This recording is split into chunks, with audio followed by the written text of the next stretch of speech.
조평사 사장님. 네. 오늘 다른 의원님들도 지적이 있었지만 이 GKD 사업 말이에요. 네. 왜 하십니까? 아니 지금 보면 공사가 지금까지 그 투자한 누적 금액이 2,520만 불이 됐는데 지금도 투자를 추가로 계속 하고 있어요. 근데 이게 아웃풋을 보면 이 생산량이 목표치에 여전히 한참 밑도는 수준입니다. 2013년 생산 목표가 11,500톤이었는데 8월까지 생산한 게 3,614톤. 2012년에는 12,500톤 목표였는데 3,321톤. 이게 연간 2만 톤 제품을 생산할 수 있는 공장이라고 말씀하시는데 그런 공장 맞아요? 네, 그렇습니다. 근데 어떻게 매달 500톤도 생산을 못하고 있어요? 언제면 이거 목표 생산량을 맞출 수 있다고 생각하십니까? 그래서 앞에서도 말씀을 드렸습니다만은 이게 장치 산업이고 사업 초기이기 때문에 비교적 좀 시간 소요가 있습니다. 그래서 지금 그동안에 판매라든가 이런 것들이 제대로 잘 갖추어지지 않았고 정선기 시설이 일부 좀 부족해서 제대로 생산을 못했던 겁니다. 본 의원이 보기에는 개선이 안 될 것 같아요. 지금 이게 지금 저 화폐 원료된 린터 생산을 하는 거 아닙니까? 그렇습니다. 근데 우즈벡 전체 연간 린터 생산량이 8만 톤입니다. 이 중에서 화폐를 만들 수 있는 고급 품질의 린터는 전체의 10% 정도밖에 안 돼요. 8,000톤 정도밖에 안 됩니다. GKD를 정상 가동한다고 했을 때 연간 3만 톤 정도의 린터가 필요한데 이 전량을 고급 품질의 린터로 확보하는 것은 우즈베키스탄 내에서 불가능한 상황이에요, 구조적으로. 그러면 지금도 GKD 제품 품질이 떨어져서 국내 화폐에는 지극히 일부만 사용을 하고 나머지는 지금 여권이나 수출용 화폐에 사용을 하고 있는 거 아닙니까? 이게 좋은 품질의 원료도 확보하지 못하고 좋은 품질 제품도 생산하지 못한 상황에서 이게 무슨 비용 그 이점이 있냐? 그렇지도 않아요. 처음에 GKD 진출 시에 우즈벡 정부로부터 대단히 많은 특혜를 받았다고 했는데 이게 무용지물이 됐습니다. 린터 가격이 하락을 했어요. 지금 그 린터 평균 단가가 국제 시세가 톤당 2,100달러 수준이었는데 과거에 최근에는 1,500달러 이하로 곤두박질 쳤습니다. 이게 자칫하면은 이 조폐공사 경영에 늪이 될 수 있어요. 이런데도 계속 이걸 할 가치가 있다고 보십니까? 지금 아까 말씀하신 것처럼 우리가 필요로 하는 것이 반드시 A급 린터만을 필요로 하는 것은 아닙니다. 그래서 지금 그러면 지금 우즈벡 그 GKD에서 생산된 린터의 왜 지극히 일부만 국내 화폐에서 사용하고 나머지는 여권이나 수출용 화폐에 사용을 합니까? 품질이 안 돼서 그런 거 아니에요? 이제 용지의 수요에 따라서 여러 가지 이 형태의 린터를 쓸 수 있다고 보고 있고 저희들은 지금 현재 수학 물품의 약 한 70% 정도가 이게 중간 물품입니다. 중간 수준인데 이게 한 6만 톤 정도가 됩니다. 우즈벡 생산되는 게. 그래서 이제 그런 품질을 쓰기 때문에 반드시 최상급 린터만 쓰는 것은 아닙니다. 지금 이 우즈벡 GKD 문제는 몇 년째 이 윤리경영 문제와 더불어서 실질적인 경영 개선 효과가 안 나타나는 거에 대해서 계속 국감에서 반복된 지적이 있는데 이게 입씨름하듯이 이렇게 얘기할 게 아니고요. 이 종합검사 때까지 앞으로 이 경영 정상화, 우즈벡 GKD 경영 정상화를 위한 구체적 계획을 좀 제출해 주세요. 그래야 의원들이 그걸 보고서 판단을 할 수 있을 거 아닙니까? 참고로 말씀을 드리면 금년 3, 4분기 이후부터 지금 적자를 탈출하고 있습니다. 네. 한 가지 더 질문을 드리겠습니다. 지난 국정감사에서 본 의원을 비롯해서 많은 의원님들이 GKD에 대한 감사원 감사를 요청했고 근데 조폐공사가 당연 감사 기관이기 때문에 별도로 감사를 안 했습니다. 감사원 감사 시에 아동노동 문제까지 포함해서 꼼꼼히 감사할 것을 요청을 했습니다. 네. 사장님 기억하시죠? 네. 그리고 공사에서 자체 감사도 실시를 했는데 여기 보니까 아동노동 관련된 내용은 빠졌더라고요. 그런데 제가 올해 열렸던 그 조폐공사 이사회 회의록을 쭉 읽어보니까 그중에 2번이나 이런 내용이 나와요. 국회의원들께 잘 설명을 했고 아동노동은 없고 모두 다 양해가 된 상태다. 누가 양해를 했습니까? 그것까지 포함해서 감사원에 감사를 요청했던 거고 감사원 결과를 지켜보자는 것이었지 아동노동은 없다는 그 조폐공사 측의 얘기를 국회가 수용한 것도 아니고 양해한 것도 아닌데 이사회 회의록에 어떻게 이런 내용들이 오갈 수가 있어요?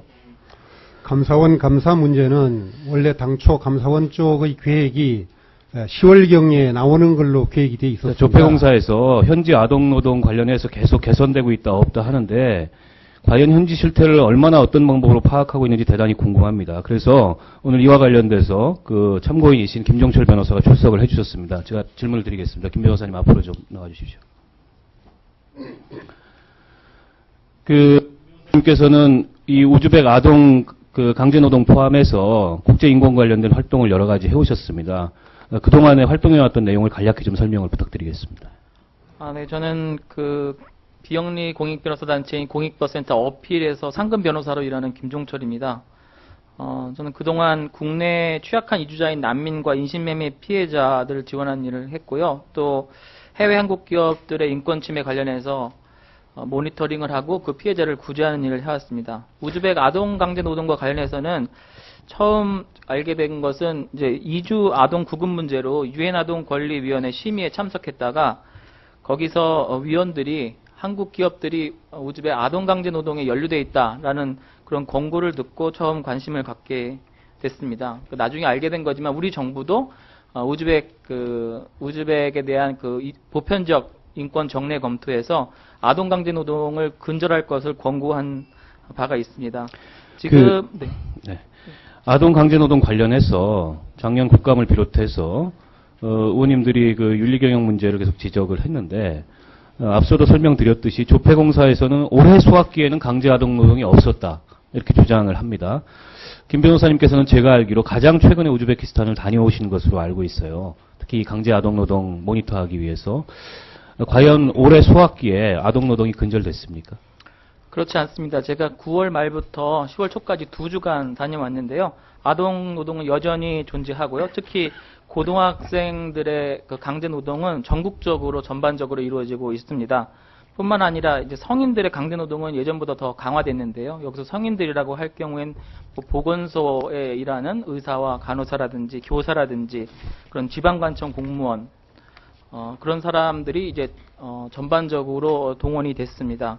그래서 교사들이 강제 노동이 되기 때문에 학생들은 초중등학교 학생들은 이제 모카밭에 안 나간다고 하더라도 교사들이 없기 때문에 학습권이 뭐 상당 정도로 침해를 당하고 있었고 또 성인들이 강제 노동을 피하기 위해서 아이들을 고용해서 임노동을 시키는 그런 현상도 나타나고 있었습니다. 그 현지에서 그런 강제 노동의 근로 조건이랄까요? 노동 상태 어떠셨습니까? 보시기에. 크게 세 가지로 말씀드릴 수 있는데요. 숙소하고 음식 문제, 그 다음에 할당량 문제, 그 다음에 그 할당량을 못 채우거나 노동을 거부할 경우에 이제 제재를 받는 문제인데요. 숙소의 경우에는 학교하고 모카밭이 먼 경우에는 그 모카밭 근처에 축사를 개조해가지고 숙소를 만들어서 되게 열악한 환경에서 지내고 있었는데 거기에서는 뭐 벌레라든지 쥐 같은 그런 데 많이 노출이 돼 있고 학교하고 모카밭이 가까운 경우에는 학교를 개조해서 거기에 숙소를 차려놓고 아이들을 강제 노동을 시키고 있었습니다. 할당량의 경우에는 보통 지역마다 좀 차이가 있는데 하루에 60kg을 따야 됐고요. 그 이제 1kg당 한 150숨 정도를 주는데 이게 우리나라 돈으로 한 85원 정도 됩니다. 그래서 할당량을 다 채운 경우에 하루에 한 5,000원 넘는 그런 이제 돈을 받는데요. 이것도 다 받는 게 아니고 식비라든지 뭐 교통비라든지 또 치료비라든지 전기세 이런 걸 다 공제하고 나면 50% 이상이 사실은 공제가 됩니다. 그래서 할당량을 못 채우는 경우에는 뭐 빚을 지기도 하고 어떤 경우에는 장학금에서 차감되기도 했습니다. 그리고 이제 할당량을 못 채우거나 노동을 거부하는 학생들은 이제 뭐 체벌이 있거나 또 낮은 점수를 받거나 또 강제로 퇴학을 당하거나 어른들 같은 경우에는 노동에 가지 않는 경우에 전기를 끊어버린다고 위협하는 그런 경우도 봤습니다. 현지에서 모니터를 하시기에 그리고 관련 자료나 증거를 수집하는 게 어땠습니까? 용이했습니까? 아니면 어려웠습니까? 최근에 국제기구가 감시가 좀 강화되고 NGO에서 이 문제를 많이 문제 삼으니까 감시가 굉장히 강화됐습니다. 그래서 아이들의 경우에는 노동을 시킬 때 모카밭 가운데로 몰아가지고 시키고요. 모카밭에는 경비원과 경찰을 동원했고 국내외 활동가들이 이제 모니터링을 할 때 감시가 심했습니다. 그래서 저희가 가기 전에도 이제 모니터링 하던 기자가 구금이 된 적이 있고, 저희도 가가지고 어려움을 많이 당했습니다. 저희가 만나봤던 활동가는 저희가 만난 직후에 구금이 됐고요. 저희도 끊임없이 모니터링을 당했는데, 한 번은, 모카밭에 갔다가 그 경찰에 한 30분 정도 억류를 당한 적도 있었습니다. 그런데 이제 우리가 그 학교에 방문했는데 학교에서 이제 목격한 것은 선생님들과 학생들이 전부 사실은 학교에 하나도 없고 단 한 분의 선생님만 그 학교에 계시더라고요. 그 타슈켄트의 양기바자라는 그런 지역에 있는 고등학교인데 선생님 예. 네. 이 정도로 하겠습니다. 고맙습니다. 들으셨듯이 우즈베키스탄에서 아동들과 성인을 상대로 한 강제 아동 노동은 계속되고 있었습니다. 제가 끝으로 그 자료 화면 하나만 좀 보여드리겠습니다. 제가 최근에 국제 NGO인 그 코튼 캠페인에서 받은 보고서의 일부를 보여드리겠는데요. 이 보고서가 올해 10월 16일에 발간된 2013년 수학철에 이 보고서 관련된 내용입니다. 인터넷에도 증거가 없다 이렇게 조폐공사에서는 말씀하셨는데 코튼 캠페인 홈페이지나 페이스북에만 가도 자료들이 많습니다. 저기 나오는 자료들은 그 강제 아동 노동을 위해서 동원된 그런 아이들 모습을 보여주고 있고요. 다음 자료 봐주시죠. 여기는 타슈켄트 지역에서 고등학교 전체가 문을 닫고 입니다. 다음 사진 보여주세요. 다음 사진은 이게 숙소로 쓰이고 있는 것입니다. 학교가 시르다르야라는 지역에서 강제 아동 노동에 동원된 성인들과 아이들이 숙소로 쓰고 있는 그걸 찍은 사진이고요. 다음 번 보여주십시오. 이게 봄철 파종기에도 수학철이만이 아니라 아이들이 목화밭에 동원되고 있습니다. 이 목화밭 김매기에 동원된 아이들 모습입니다. 인터넷에서 제가 찾은 자료고요. 사장님께서도 참고인의 진술과 제가 보여드린 사진을 보셨으리라고 생각합니다. 여전히 우즈벡에서 강제로 아이들이 동원되고 있는 현황을 보여주고 있는 코튼 캠페인의 지도입니다. 노란색으로 표시된 부분이 아동 노동이 이루어지는 것이고 초록색으로 표시된 부분은 성인들에 대한 강제 노동이 이루어지고 있는 것입니다. 조폐공사에서 이 사안 관련해서 기업활동과 병행해서 야동노동 상황을 주시하고 문제 개선에 심층 노력할 것이다 이렇게 보고를 하셨는데 뭘 위해서 어떻게 노력해서 뭐가 개선됐는지는 모르겠어요. 향후에 GKD 경영이 정상화된다고 그 생산품 판로를 제대로 확보하기 위해서라도 이 문제 해결에 힘쓰셔야 됩니다. 참고로 잠깐 제가 한 말씀 올려드리겠습니까? 기본적으로 저희들은 우즈벡 정부의 공식 입장을 존중할 수밖에 없는 그런 상황입니다. 그런데 우즈벡 정부가 법제로 법령으로 해서 아동노동을 금지를 하고 있고 또 총리령으로 이행을 점검을 하고 있고 유니세프와 같이 또 점검을 하고 있고 ILO도 지금 점검을 진행 중이라고 합니다. 이러한 점검의 결과가 아동노동이 활용되지 않는다라고 우즈벡 정부가 공식적으로 얘기를 합니다. 그래서 저희들은 우즈벡 정부의 공식 입장을 존중을 할 수밖에 없는 입장임을 좀 이해를 해주셨으면 좋겠습니다. 아니 어떻게 대한민국 국회 지적은 그렇게 아무것도 아닌 것처럼 여기시면서 우즈벡 정부의 입장만 존중한다고 얘기를 하세요. 우즈벡 정부에다가 대한민국 국회에서 이런 문제 제출을 하십시오. 그게 사실은 조폐공사를 하여금 이 문제 해결하는 데 있어서 굉장히 중요한 지렛대가 될 수 있지 않겠어요? 제가 작년 10월 달에 우즈벡 정부 입장 존중하는 것만큼 국회에서 지적을 존중하시라고요. 네. 제가 작년 10월 달에 주한 우즈벡 대사를 만나서 국제적인 여론과 대한민국 국회의 우려를 전달을 한 바가 있습니다. 이 문제는 계속 지켜보겠습니다. 이상입니다. 네, 수고하셨습니다.